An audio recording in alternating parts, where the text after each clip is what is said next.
I have 1.5 minutes to deal with this complex issue, barely enough time to take a bite of an apple and trusting that it's not rotten. However, in relation to this, I would use the word rotten, and the deal that was done, that goes back as far as 91 and 2007, and earlier this month we have the European Court telling us that Ireland granted Apple unlawful aid, which Ireland is required to recover. And I have to say the behaviour of the government and different interviews is absolutely cringeworthy in relation to the amount of money, 14.1 billion. And let's be precise, 14.1 billion is what the Minister told us today that we're going to get.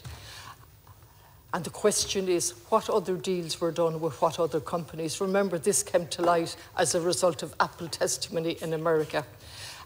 That's as much as I can say in relation to that. Let me look at what should be done. Infrastructure. I agree with Deputy McGuinness that this should be the start of a discussion. And if I look at Galway at the moment, if we look at what the Parliamentary Budget Office has told us, 115,425 households are in need.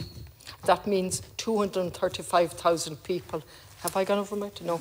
And if we look at Galway City, there are no houses available. Yes, absolutely, infrastructure is needed, but that's not to be decided by ye, whose behaviour is cringeworthy to any rational person. It'll be decided by the people of Ireland through the new Dáil that will be here.